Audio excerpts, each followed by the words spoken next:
하나님의 부르심이란 무엇입니까? 하나님의 부르심이란 그리스도의 십자가의 사역을 통해서, 그리스도의 십자가 사역이 있잖아요. 그리스도의 십자가 사역, 그리스도께서 이루신 십자가 사역이 있거든요. 이게 복음인데, 하나님의 부르심이란 뭐냐?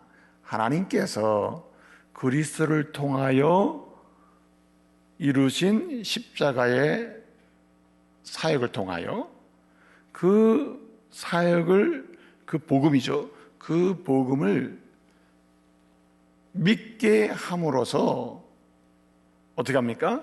하나님이 주시는 은혜의 부여함을 누리도록 초청하는 거예요. 이게 다 주도권이 누구한테 있죠? 하나님께 있는 것입니다. 하나님이 준비하십니다. 뭘 준비하셨습니까? 그의 독생자 예수 그리스도를 통한 십자가의 사역, 그 복음을 준비하신 거예요. 예? 구원 사역이죠. 구원 사역을 준비하셨습니다. 그리고 어떻게 합니까? 이 구원 사역을 뭐하게 하셔요? 믿음으로 수납하게 하심으로써, 이 믿음으로 이것을 받게 하고 영접하게 해요.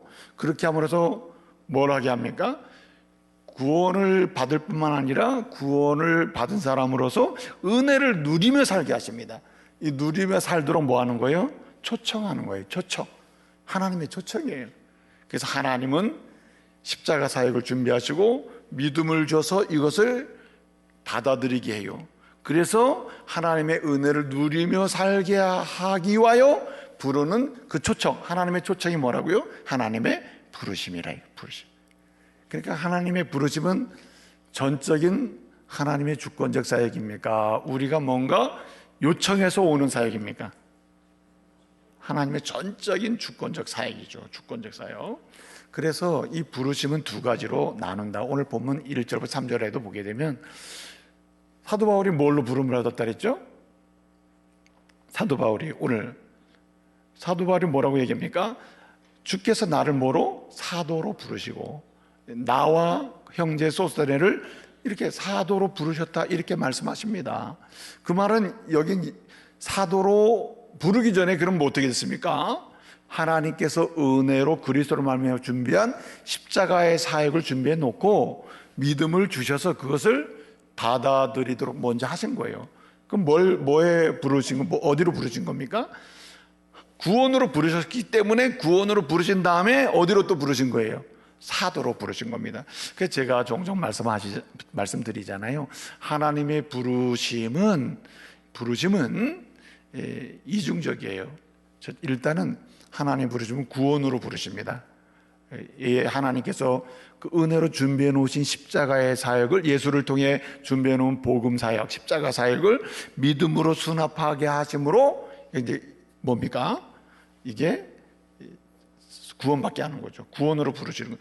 구원으로 부르신 사람은 그 구원의 은혜의 부여함을 누릴 수 있도록 주님이 계속 이렇게 초청해 부르셨는데, 근데 놀랍게도 그 구원으로 부르신 다음에 구원받은 자로서 은혜의 부여함을 누리며 살게 하신다. 그렇게 초청하신단 말이에요. 초청하신 내용을 보면 어디로 부르시는 거죠? 직분으로 부르신다. 직분으로. 구원으로 부르시고 직분으로 부르신다. 이걸 좀 고상하게 말하면은 구원으로 부르시고 사명으로 부르시는 거예요. 그래서 예수 그리스도를 믿고 구원받은 모든 사람들, 하나님의 자녀가 된 사람은 두 가지 부름을 다 받은 사람이에요. 첫째는 어디로 부름받았다고요? 구원으로 부름받고, 둘째는 사명으로 부름받았다. 이 사명으로 부름받았다는 말을 오늘 고린도전서의 이야기로 풀어가면 직분으로 부름받는 거예요. 직분, 사도의 직분, 집사의 직분, 또는 무슨 각각 은사로 봉사하는 직분으로 부름을 받았다. 이렇게 말씀을 드릴 수가 있는 거죠. 그래서 부름받은 자의 삶이 왜 중요하냐? 하나님께서 구원으로 불러주시고 사명으로 불러주시기 때문에 부름받은 자의 삶은 부름받은 자답게 살아갈수록 뭘 달성하게 되죠? 사명을 달성하게 되는 것입니다. 사명을 이루는 것이죠. 그래서 주님은 오늘 바울을 통해서 저와 여러분이 부르심을 받은 자의 삶이 어떠한지, 어떠해야 되는지 말씀하심으로써 부름받은 자의 삶을 살아감으로써 구원받은 자로서 이제 사명으로 부름받은 자의 그 삶을 이루고 그 목적을 이루는, 그래서 하나님의 세상을 축복하는 그러한 성도가 되도록 오늘 말씀하고 있는 것입니다. 그래서 오늘 부름받은 자의 삶이 무엇이냐, 요거 한번 생각하시면서 이 삶의 자리로 나가는 가운데 어떻습니까? 구원받은 자로서 다시 사명으로 부름받은 자의 그 사명을 이루는 삶의 목적, 그래서 하나님의 보고 세상을 축복하는 목적을 충분히 이루어가는 하나님의 사람들 되시기를 말씀으로 축복합니다. 사실 이렇게 헌신 예배를 드린다는 말은 사실은 누군가에게 구원받도록 축복하는 그러한 일에 우리가 헌신하겠다는 의미이고, 동시에 우리가 사명을 감당하겠다는 의미예요. 그 사명을 감당하고 하나님 높이고 세상을 축복하는 삶을 살기로 결단하는 그 예배가 바로 헌신 예배죠. 그래서 부름받은 자의 삶이 뭐냐, 오늘 그 부분을 우리가 관심 있게 좀 찾아보고요, 또 그 삶의 자리를 자꾸 나가야 되겠죠. 그래서 여러분, 오늘 이제 4절부터 7절까지를 보면, 오늘 9절까지 이제 보면, 4절부터 9절까지 보면 이렇게 부름받은 자, 곧 구원으로 부름받고 사명으로 부름받은 자로서 바울 입장에서는 사도로 부름받고, 성도들 입장에서 은사를 가지고 감당할 수 있는 직분으로 부름받은 자들, 이것을 이런 목적을 달성하기 위해서는 부름받은 자의 삶의 자리를 잊지 말아야 되는데, 떠나지 말고 그 자리를 회복해야 되는데, 첫 번째는 뭐냐면 바로 감사입니다. 감사. 여러분, 부름받은 자가 사명으로 부름받은 그 목적을 달성함으로 하나님 높이고 세상을 축복하려면요, 일차적으로 우리의 삶의 자리는 뭐냐면 부름받은 자로서 감사하며 살아야 되는 거예요. 그래서 오늘 4절부터 9절까지 보게 되면 사실은 바울의 감사입니다. 바울의 고린도 교회 성도들을 보면서 참 감사하다 이런데, 그 감사한 내용이 무엇입니까? 그 감사한 내용의 핵심은 뭐냐면은, 하나님이 부르셨는데 부르신 다음에 내가 막 선택하고 내가 노력해서 뭐 이런 개념이 아니라, 하나님이 주권적인 은혜로 우리가 부르심에 합당하게 그 자리를 지키기도 하고, 그리고 두 가지 여기 본문에 얘기하거든요. 이제 4절, 5절 이렇게 보면 두 가지를 얘기하는데, 하나는 내가 이렇게 부르심을 받은 구원으로 부름받고 사명으로 부름받았잖아요. 이게 핵심이 뭡니까? 핵심이 복음 아니에요, 복음. 그리스도의 십자가의 복음을 내가 알고 어떻게 됩니까? 믿게 됐잖아요. 그리고 이 알고 믿게 됐는데 이게 너무 감사한 거예요. 그러니까 부르심 받은 게 너무 감사한 거죠. 그러니까 이 복음의 지혜를, 복음의 지식을 단순히 지식으로 ABC 아는 게 아니라 믿음으로 알고 있다는 게 너무 감사한 거예요. 그것도 아는 것도 적당히 하는 게 아니라, 오늘 본문에 뭐라 그랬습니까? 풍족하게 안다. 오늘 거기 말씀 보게 되면 5절에 풍족함으로 이렇게 됐거든요. 풍족하게 안다. 자, 그런데 바울이 이렇게 얘기합니다. 이렇게 복음의 지식이 풍족한 것을 감사한 것도 있지만, 동시에 이것을 다른 사람에게 이렇게 복음의 지식, 이 복음의 내용을 다른 사람에게, 내가 구원받았어요. 믿음으로 구원받잖아요. 복음의 내용을 알았잖아요. 믿음으로 복음의 내용을 믿음으로 구원받고 믿음으로 알고 있잖아요. 이것을 뭐 어떻게 해요? 다른 사람에게 이야기할 수 있다는 걸 감사하는 겁니다. 여러분, 복음을 다른 사람에게 이야기할 수 있는 실력이 있기를 바랍니다. 내가 만난 예수님을 말할 수 있는 실력이 있어야 돼요. 실력이, 뭐 실력이라면 좀 그런데 이것도 은혜라니까요. 바울이 이걸 감사하고 있는 거예요. 아, 고린도 교회 성도를 보니까 자기도 마찬가지예요. 나도 예수님 만난 이후에 이 복음의 지식이 풍족하고, 또 말하는 이 구별이랄까요?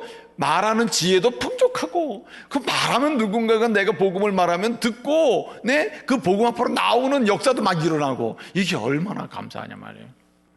그래서 이렇게 바울의 핵심적인 감사는 뭐냐, 어디에 있냐면, 내가 구원의 그 복음의 지식을 믿음으로 충만하게 알게 된 거예요. 그냥 지식으로, 그냥 이성적 지식으로 단순히 이해해가지고 알게 된 게 아니라 믿음으로 경험하며 알고 있는 거예요.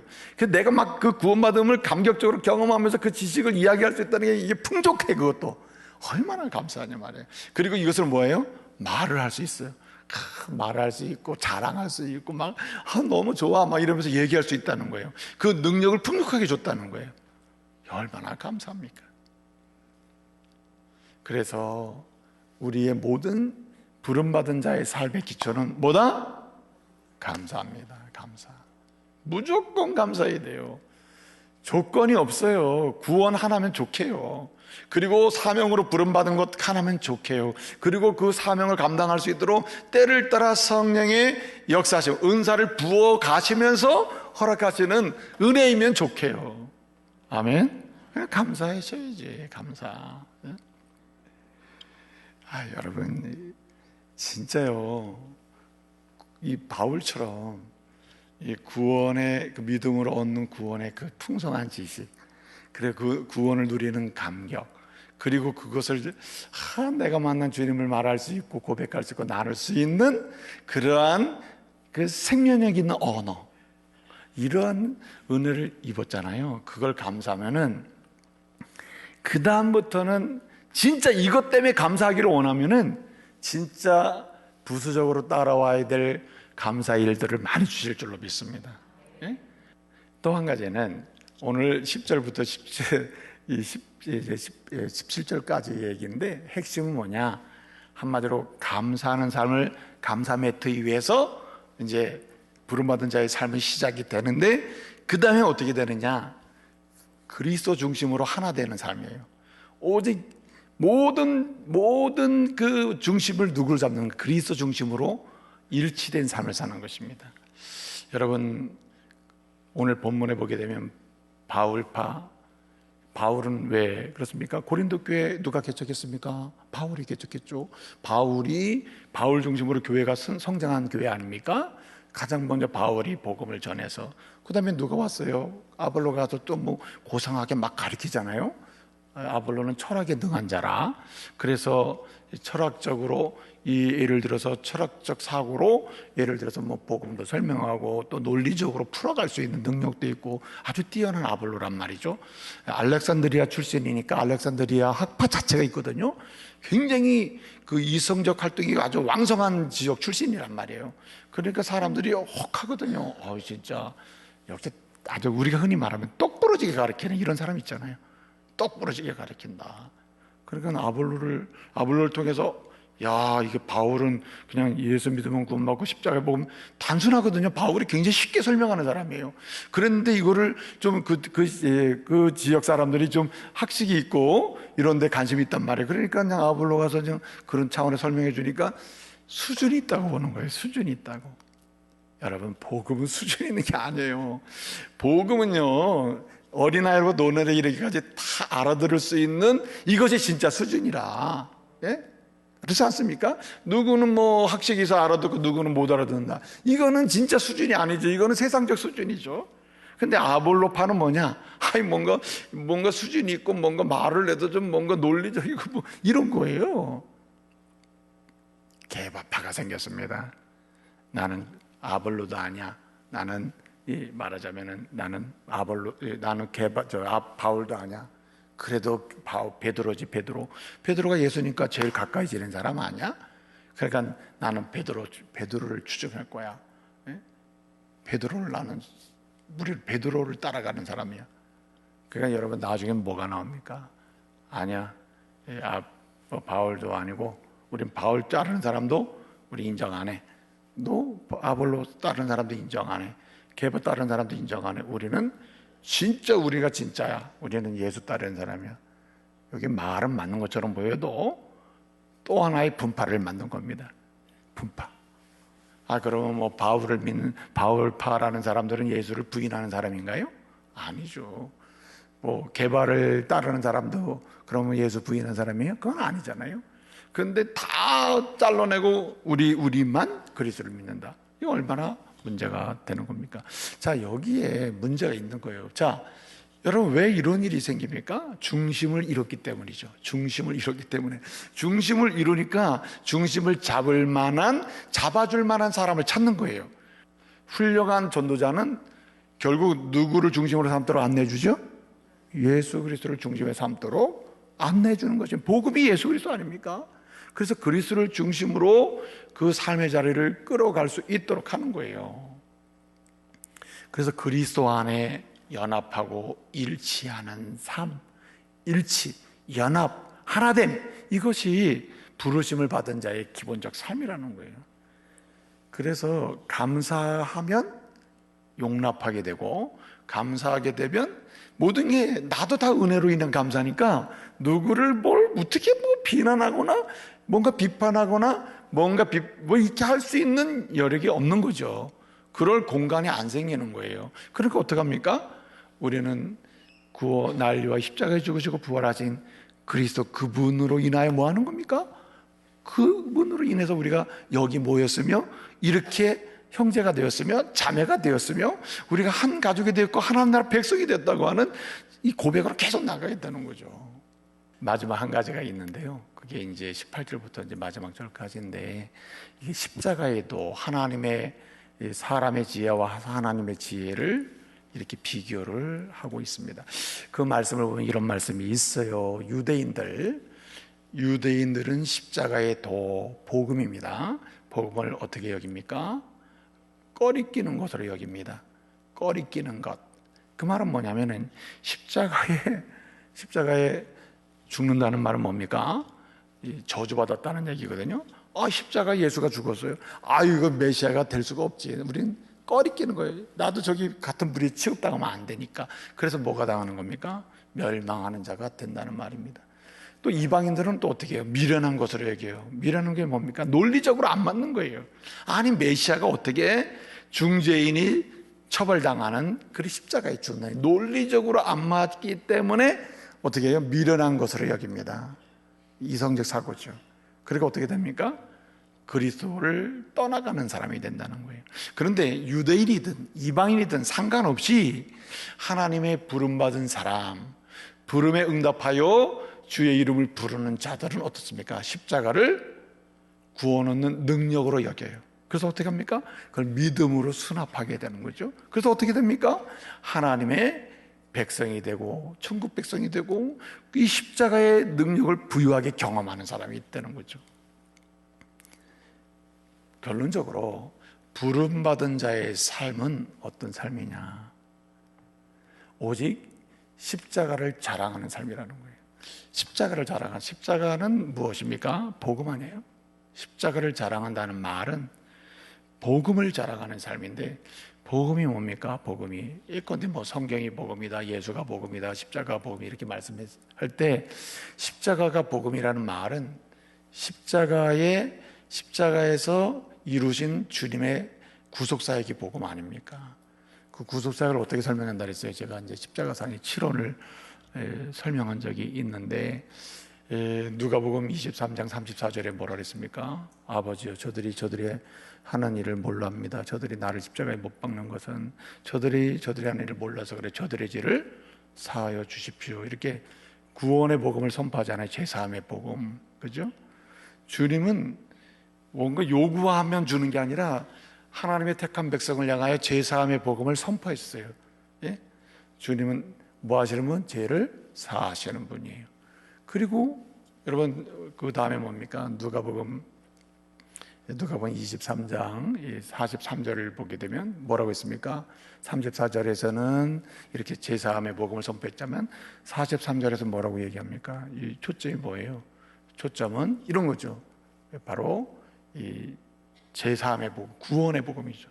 예컨대 양쪽에 있는 강도 중에 한 강도가 나를 긍휼히 여기십시오 했을 때, 제사함의 그 복음이 선포된 것을 뭐예요?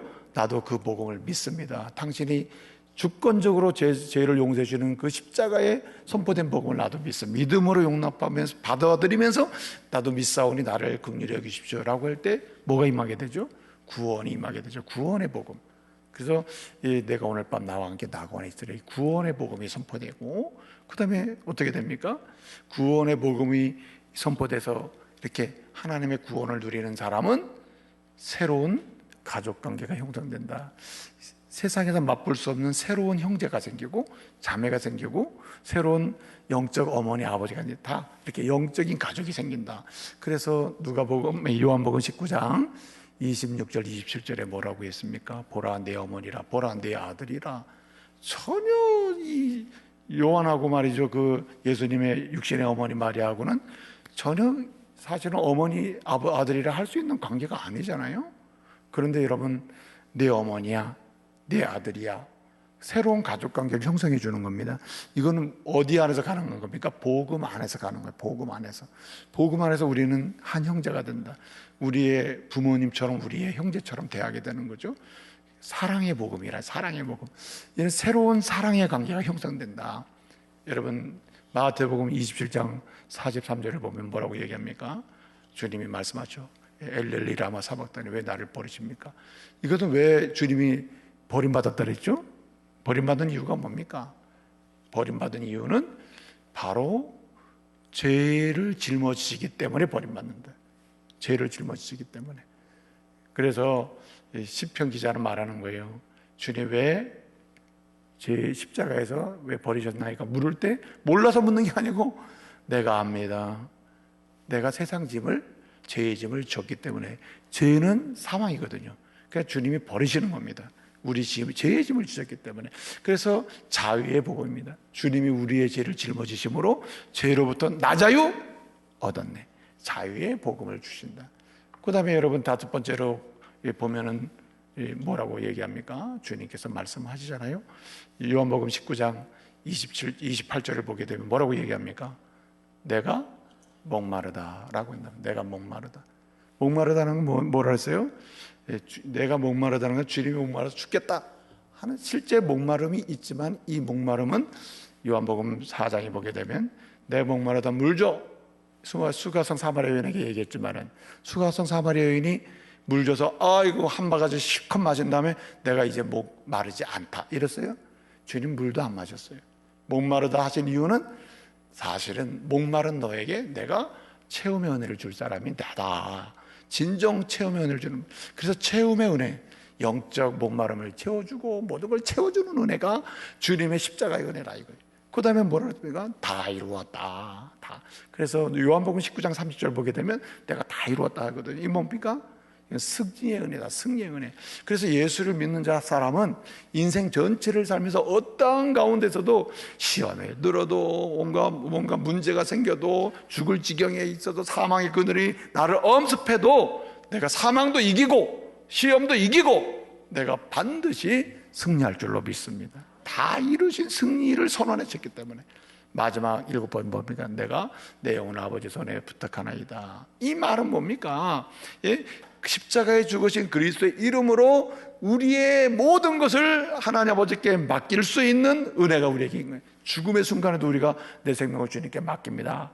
우리는 그래서 죽을 때도 나 죽기 싫어 하다가 막 바둥바둥 대다가 할 수 없이 죽는 게임이 아니라 우리가 죽음의 때가 딱 되면 주여 내 영혼을 아버지 손에 맡깁니다. 주님이 내게 영원한 평안을 주실 줄로 믿습니다. 그래서 예수 믿으면 얻는 은혜가 뭡니까? 은혜로 인한 평안이죠. 죽음 이후에도 뭐가 임합니까? 영원한 하나님 나라의 평안이 임하게 되는 거죠. 그래서 내 영혼을 주님께 맡긴다는 말은 예수로 인한 진정한 평안의 복음이 바로 십자가의 복음이라. 그래서 이 세상 사람들은 미련해요. 그리고 유대인들이 볼 때는 꺼리껴요. 그러나 부름받은 성도에게는 이게 뭡니까? 믿어지고 은혜가 되는 거예요. 구원받는 능력이 되는 거예요. 구원하는 능력이 된다는 거죠. 그래서 부름받은 자의 삶은 뭐냐? 십자가를 자랑하며 사는 것입니다. 죄사함의 은혜를 자랑하고, 그 다음에 구원의 은혜를 자랑하고, 그리고 사랑의 은혜를 자랑하고, 자유케 하시는 은혜를 자랑하고, 그리고 끊임없이 나도 모르는 사이에 예배해졌다가 딱딱 목자 되신 하나님 딱딱 채워주시는 그 은혜를 자랑하고, 그 다음에 뭡니까? 다 그냥 끝났구나 하는 그 순간에도 결국 이기게 하시는 승리의 은혜를 주시는 것을 자랑하고, 마지막에 영원한 평안의 은혜를 누리게 하시는 그 은혜를 자랑하면서 살 때 하나님께서는 결국 사명도 감당하고 하나님의 이름도 높이고 세상도 축복하게 하실 줄로 믿습니다.